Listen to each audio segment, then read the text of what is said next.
श्री असदुद्दीन ओवैसी जी। बहुत शुक्रिया सर, आपने मुझे आज एक तारीखी बहस पर बोलने का मौका दिया।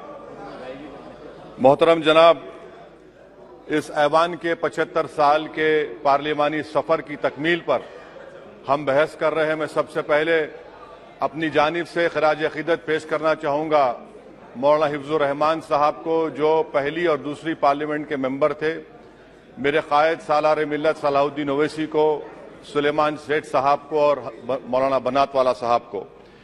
जनाब मोहतरम, इस ऐवान की नाकामियों का भी जिक्र हमको करना जरूरी है। 75 साल का तारीखी सफर इस ऐवान ने मुकम्मल किया। ये ऐवान एक इमारत नहीं है मेरी नजर में, ये ऐवान इस वतन अजीज का एक दिल है, जो बाहर जो गरीब और मजलूम अवाम की तकलीफ को महसूस करे, इसीलिए मैं इसको दिल कहता हूं। मैं आपके सामने 15 मिसालें पेश करूंगा जहां पर इस ऐवान ने अपनी नाकामी का सबूत पेश किया। एक उस वक्त जब दिल्ली की सड़कों पर सिखों की नस्लकशी की जा रही थी। एक उस वक्त जब 6 दिसंबर को बाबरी मस्जिद की शहादत हुई।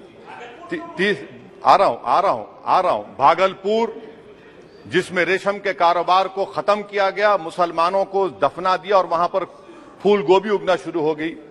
एक उस वक्त नाकामी साबित हुई जब मुजफ्फरनगर और गुजरात में नस्लकशी की गई। एक उस वक्त सर जब हम देखते हैं कि मुंबई की सड़कों पर इंसानियत का नंगा नाच हुआ।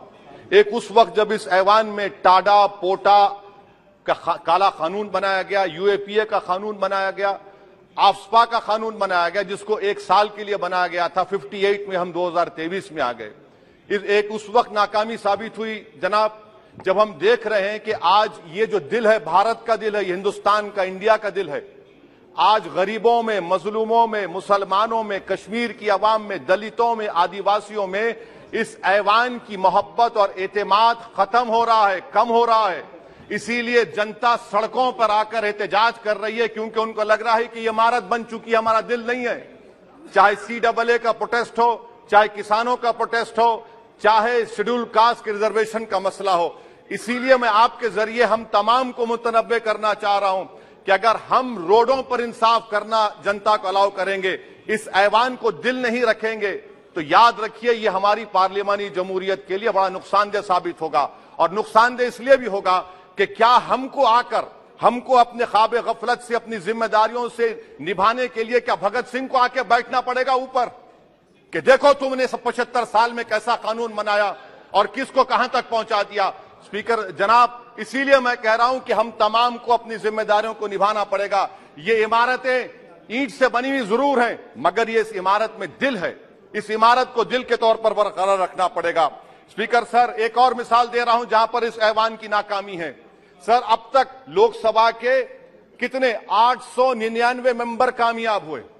अब बताइए सर, पार्लियामेंट्री जमहूरियत में, शराकतदारी की जमहूरियत है, रिप्रेजेंटेटिव फॉर्म ऑफ डेमोक्रेसी में 8,992 में कितने मुसलमान कामयाब हुए? कितने सर? 520, जबकि 1070 को इस ऐवान का मेंबर होना चाहिए था। कितना डिप्रीविएशन है सर? कितना डिप्रीविएशन है? 92% डिप्रीविएशन है। इस मौजूदा पार्लियामेंट में स्पीकर साहब सिर्फ 26 हैं, 14% मुसलमान और सिर्फ 4.8 उनका रिप्रेजेंटेशन है। बताइए, हम वोट डालने वाले बन गए, वोट लेने वाले नहीं बने। या तो हकीकत यह है कि आप वोट डालना नहीं चाहते उनको, आप सबको वोट डालेंगे, मगर जहां पर मुसलमान आएगा वो कामयाब नहीं होगा। बताइए, जब दिल में एक 14% आबादी की नुमाइंदगी नहीं होगी तो आप क्या फैसले करेंगे? क्या इस ऐवान को हम कहेंगे कि ये रिप्रेजेंटेटिव फॉर्म ऑफ डेमोक्रेसी है? स्पीकर साहब, मैं आपको एक और मिसाल देना चाह रहा हूं। बाबा साहिब अंबेडकर ने सही कहा था, अंग्रेज उस जमाने में पार्लियामेंट बुलाते थे टैक्स बढ़ाने के लिए। हम उसी रास्ते पर जा रहे हैं, हम उसी रास्ते पर जा रहे हैं। हम तो बाबा साहब अंबेडकर को हमने सच साबित कर दिया।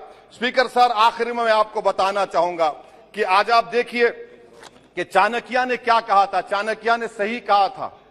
चाणक्य ने सही कहा था कि जब राज चलाने वाले व्यापारी हो जाएंगे तो उस राज के लोग भिखारी हो जाएंगे।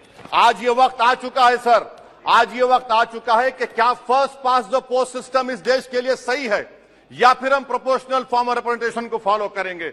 First pass the post system, जिसके पास एक मजहब का वोट होगा, जिसके पास दौलत होगी वही इस ऐवान में आ रहा है। इसीलिए हम कह रहे हैं कि आप इस जमहूरियत की नाक, कहीं ये जमहूरियत कमजोर ना हो जाए, मुझे इस बात का डर है सर। आखिर में मैं खत्म करने से पहले एक बहुत बड़े शायर ने कहा था, उस पर खत्म करना चाहूंगा कि अभी चिरागे सरे राह को कुछ खबर ही नहीं, अभी चिरागे सरे राह को कुछ खबर ही नहीं, अभी गिरानिए शब में कमी नहीं आई, अभी गिरानिए शब में कमी नहीं आई, निजात दीदे दिल की घड़ी नहीं आई, चले चलो कि मंजिल अभी नहीं आई। स्पीकर साहब, आखिर में याद रखिए एक बात को मैं सबसे कह रहा हूं कि पिच बदलने से गेम नहीं बदलता, गेम को बदलना पड़ेगा।